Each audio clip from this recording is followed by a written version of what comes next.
तुमने स्वेतलाना के साथ इतने साल वफादारी की, तुम्हें क्या मिला? बेइज्जती साहब। और अगर मैं तुम्हें बेईमानी करने के 15,000 रुपए दूं तो? 15,000 रुपए? मैं आज के बाद तुमसे नहीं मिलूंगी एकनाथ। इस फैसले की वजह जान सकता हूँ? मेरी छोटी बहन जिससे प्यार करती हो, मैं उसका प्यार कैसे छीन सकती हूँ? लेकिन मैं उससे प्यार नहीं करता, मैं तुमसे प्यार करता हूँ और तुम भी मुझसे प्यार करती हो। मैं अपना फैसला तुम्हें सुना चुकी हूँ एकनाथ। अब तुम्हें क्या करना है ये तुम देखो। मेरी जमानत हो पाएगी? आपकी जमानत करवाना मेरा फर्ज नहीं बल्कि मेरी मजबूरी हो चुकी है। एक अच्छा सा वकील करके मेरा मुकदमा उसे सौंप दो, ताकि मुझे बाहर आने का शायद कोई छोटा सा मौका मिले। तुम ऐसा करो, तुम्हारे जितने भी बैंक अकाउंट्स हैं उनके अथॉरिटी लेटर्स मुझे दे दो, क्योंकि बिना पैसे के तो मैं कुछ नहीं कर सकता। ठीक है। तुम मुझे फोर्स क्यों कर रही हो मेधा? मैं रूबी से प्यार नहीं करता। तो तुम भी मुझे क्यों फोर्स करते हो? क्योंकि मैं भी तुमसे प्यार नहीं करती। क्या? अब वक्त आ गया, मुझे अपने फैसलों को अपने आप पर लागू कर लेना चाहिए, क्योंकि मेरा सबसे अहम मकसद यही है कि मैं अपने आप को मल्होत्रा इंडस्ट्रीज की जिम्मेदारी उठाने लायक बना लूं।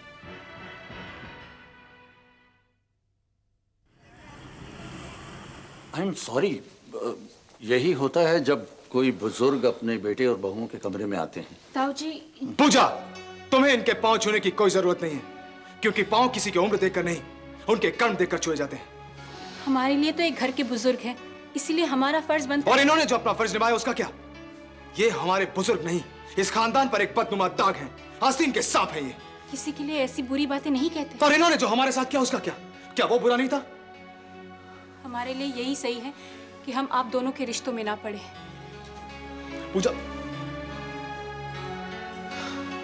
ऋषभ बेटे, क्या तुम्हारी शादी पूजा से हो चुकी है? ताऊ जी, अगर ऐसा कुछ होता तो आप तक खबर पहुंच जाती। मुझे कौन बताता है?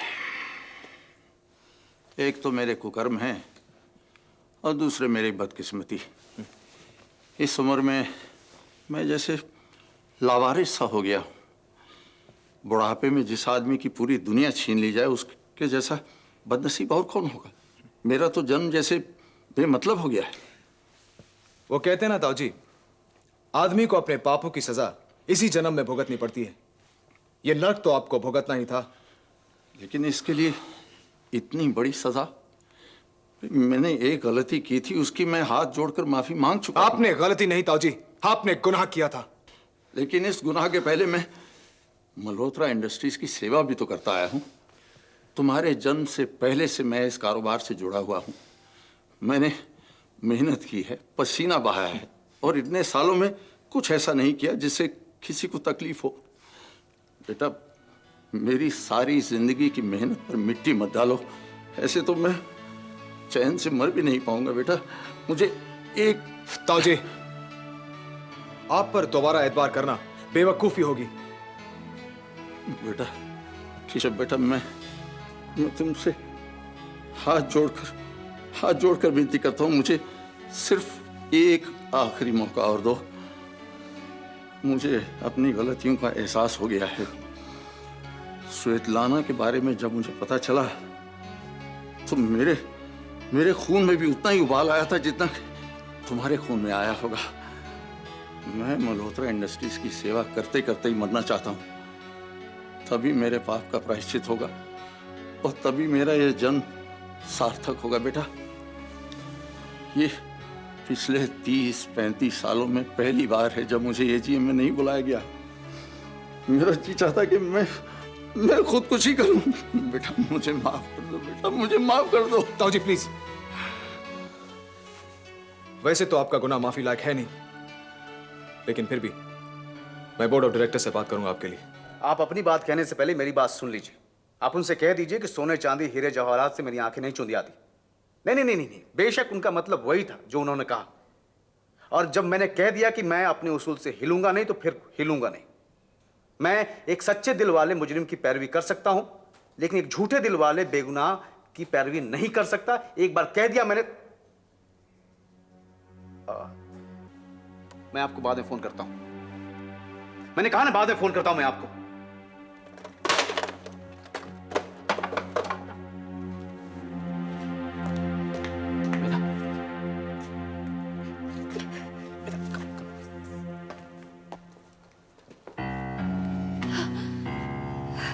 मेधा, मेरा मेधा क्या हुआ? ओह, तुम्हारी जैसी बहादुर लड़की को कौन रुला सकता है?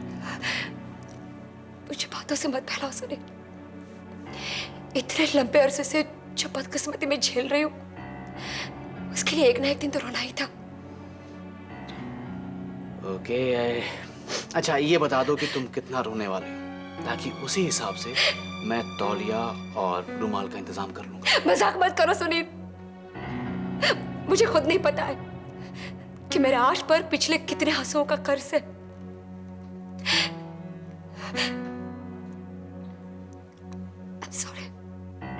I'm sorry. अच्छा ये सॉरी वाली छोड़ो, ये बताओ कि आखिर बात क्या है? बताओ।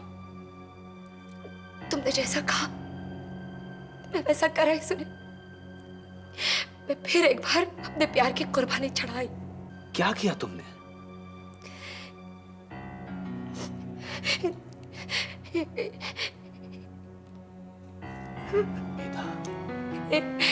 एक नाथ की बेइज्जती करके मैंने उसे कह दिया कि मैं उसे प्यार नहीं करती।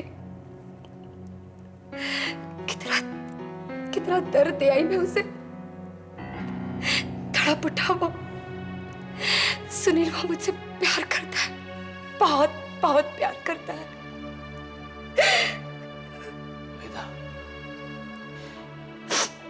मेधा देखो, तुमने अपना फर्ज निभा दिया ना। अब देखो, अगर एक नाथ के लिए तुम्हारा प्यार सच्चा है तो वो तुम्हें मिल जाएगा, ठीक है? बाकी तुम वक्त और तकदीर के हाथ में छोड़ दो। क्यों ऐसा मरहम लगाते हो जिससे कोई जख्म भरने वाला नहीं? तुम्हें खुद तजुर्बा है ना कि हम सच्चे दिल से प्यार करते हैं, वो आदमी हमें, वो इंसान हमें अक्सर नहीं मिलता। ऐसा नहीं होता है मेधा। ऐसा हुआ है, तुम्हारे साथ ऐसा हुआ है। क्या तुम मुझसे सच्चे दिल से प्यार नहीं करते थे? क्या मिल पाई मैं तुम्हें?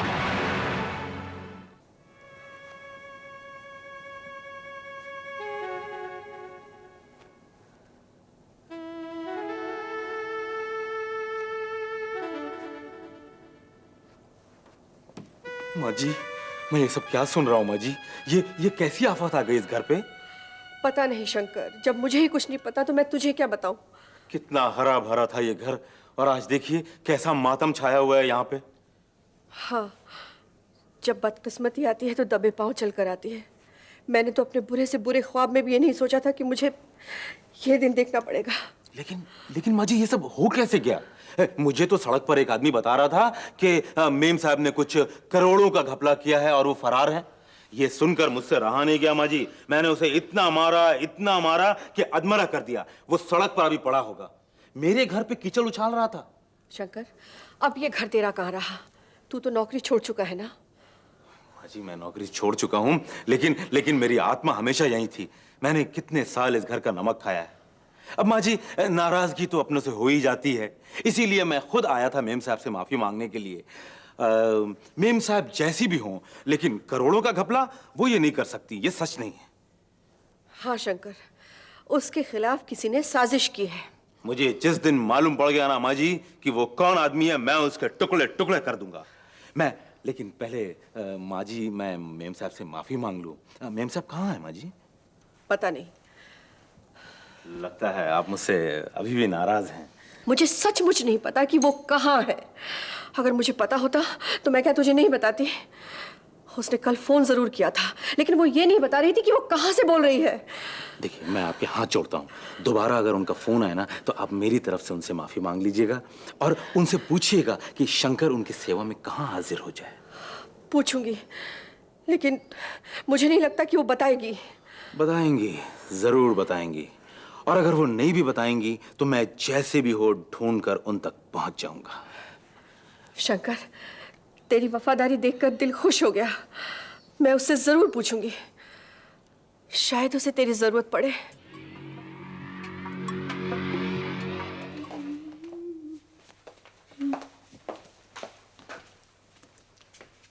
क्या हुआ रोनी? कुछ हो नहीं रहा यार, यही तो दिक्कत है। तो चलो कुछ करते हैं। रश्मि, मेरे को कुछ देर के लिए अकेला छोड़ दो। मेरा दिमाग ना बिल्कुल फिरा हुआ है। मैं दिमाग की बात नहीं कर रही हूँ, मैं तो दिल की बात कर रही हूँ। ये बातें भी बस तुम 2 दिन और करोगी। तुम तो बड़े पंडित बन गए हो। तुम भविष्यवाणी करने लगे हो। आदत है ना। क्या है कि जो मेरा मुकद्दर है उसको काला रंग बहुत पसंद है। तो मेरी तकदीर क्या करती है कि एक काले पेंट का ब्रश हाथ में लेकर मेरे हर आने वाले कल को कालक से पोतती जाती है। बस तुम आई थी मेरी जिंदगी में चंद रंग लेकर, मेरी तकदीर ने उन पे भी कालक पोत दी। क्यों इतनी मायूसी वाली बातें कर रहे हो? तुम खुश क्यों नहीं रह सकते? खुशियों को खफा होना देना नहीं चाहिए। ये तो हमारे घर में अभी अभी आई है। अभी अभी आई हैं खुशियां हमारे घर में और आते ही रूठने लगी। लगता है मेरे पास खुशियां टिक के राजी ही नहीं है। वो क्या कहते हैं ना, वो 4 दिन की चांदनी और फिर अंधेरी रात है। तुम ऐसी बातें क्यों कर रहे हो? बहुत नगाड़े बजा रहा था ना मैं कार डीलरशिप के। अब वो चांस भी हाथ से चला गया। चांस चला गया? क्यों, क्या हुआ? वो एक बैंक गारंटी नहीं थी जो मांग रहे थे। अब उस बैंक गारंटी की आखिरी डेट में सिर्फ 2 दिन का टाइम है और 2 दिन में बैंक गारंटी तो मुझे मिलेगी नहीं।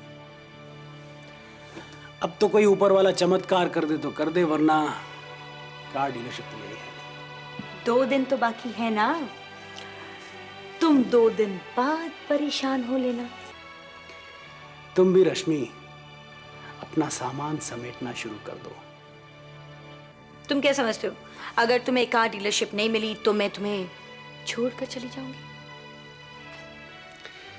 तुम छोड़ना चाहो या छोड़ना चाहो, जाना चाहो या ना जाना चाहो, लेकिन मैं तुम्हें अपनी जिंदगी से निकाल बाहर करूंगा। क्यों? क्योंकि अगर तुम मेरे पास रहोगी ना तो मेरा दुख दुगना हो जाएगा। लेकिन मुझे तो लगता था कि मेरे तुम्हारी जिंदगी में आने के बाद तुम्हारा दुख आधा हो गया है। आधा ही नहीं, मेरे तो दुख सारे चले गए थे। लेकिन रश्मि, जब रोनी करीब होता है ना तो बिल्कुल ही करीब हो जाता है। और इस बार तो हालत और भी पतली हो जाएगी। इस नए बिजनेस के चक्कर में तो मैंने अपना गैरेज कब का बंद किया हुआ है। अगर पहले वाला रोनी होता ना तो इस बात की जरा भी परवाह नहीं होती। लेकिन अब तो ये खुददारी अंदर आ गई है,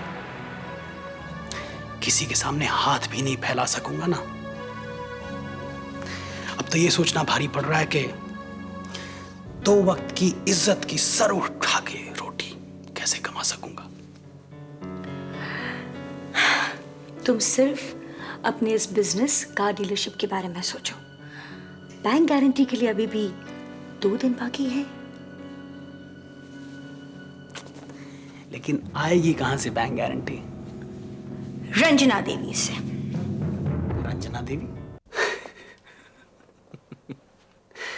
कहा तुम अपनी कहानी में मेरी दास्ता लेकर आ गई। अपना तो सब कुछ निराला है, दिल भी विचित्र, नसीब भी अजीबो गरीब।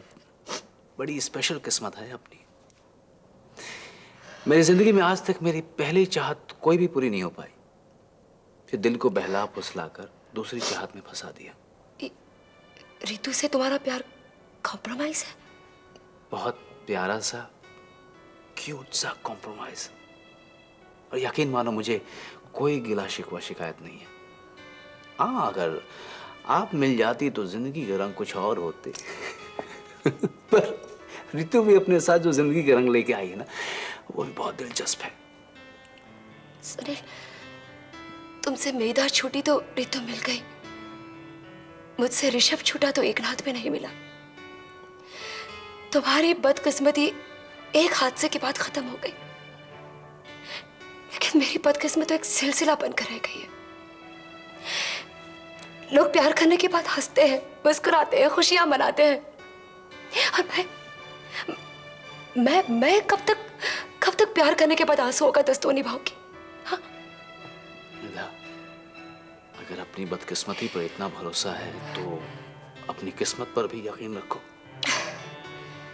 अक्सर किस्मत आपको पहले उस इंसान से मिलाती है जिसके बिना आपको लगता है कि जीना बड़ा मुश्किल हो जाएगा। फिर एक दूसरा शख्स आता है, फिर आपको लगता है कि अरे ये तो मेरे लायक है। जो पहले मैं सोच रहा था वो कितना गलत था। ये सारी दलीलें दर्द को कम करने के तरीके हैं। मैं जानती हूँ मैं आज जो कुछ भी कर रही हूँ बहुत गलत है। एक दिल की खुशी के लिए मैं दो दिलों के अरमानों का गला घोट कर आई हूँ सुनी। मेरा देखो, अपनी किस्मत को किस्मत पे छोड़ दो। पता नहीं आपकी जिंदगी कहाँ किसके साथ गुजरेगी, कोई नहीं कह सकता। और ये जिंदगी जो दर्द के निशान पीछे छोड़कर आई है, क्या उसकी भी शिकायत ना करे कोई? ये दर्द का रास्ता किस खुशी की तरफ जाएगा ये भी तो कोई नहीं कह सकता। ये दर्द का रास्ता मुड़कर एकनाथ नाम की खुशी की तरफ तो नहीं जाएगा ना। और हैरत की बात नहीं है अगर चला भी जाता है। हरगिज़ नहीं। रूबी की वजह से मैं एकनाथ से कभी शादी नहीं कर पाऊंगी सुनी, और एकनाथ मेरी वजह से रूबी से कभी शादी नहीं करेगा। हालात को दर्दनाक बनाने के लिए बदकिस्मती ने देखो कैसी चाल चली है।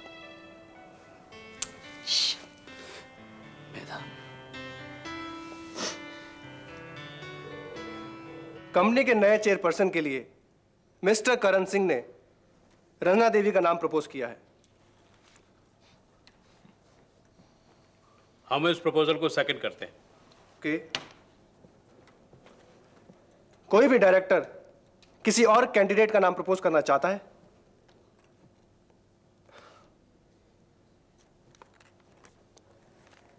ऐसे में मैं रंजना देवी को मल्होत्रा ग्रुप ऑफ इंडस्ट्रीज का नया चेयरपर्सन घोषित करता हूं।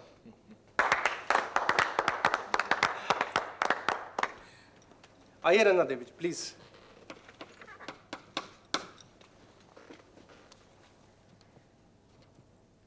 मैं आप सबका शुक्रिया अदा करना चाहती हूँ, उनका भी जिन्होंने एक मत से मुझे चेयरपर्सन चुना है, और उनका भी जिनकी सपोर्ट मुझे नहीं मिली। बल्कि मैं तो ये कहूंगी कि जिन लोगों को मेरे चेयरपर्सन बनने से इतराज है, उनकी तरफ मेरी जिम्मेदारी और भी होगी। I have to prove my capabilities. ये मेरे लिए इम्तिहान होगा, and I am sure I prove myself. इस कंपनी की चेयरपर्सन बनने के अवसर पर मुझे बड़ी खुशी होती है ये अनाउंस करते हुए कि मैंने एक कंप्यूटर डिवीजन खोलने का फैसला किया है।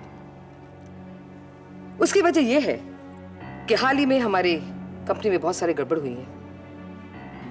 जब कंपनी की सारी कार्यवाही कागजों से हटकर कंप्यूटर में चली जाएंगी ना, तो ये हेरा फेरी की गुंजाइश भी कम हो जाएगी।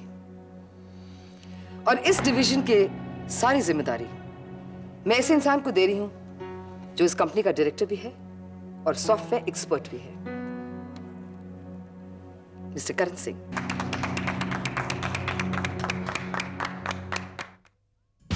शाह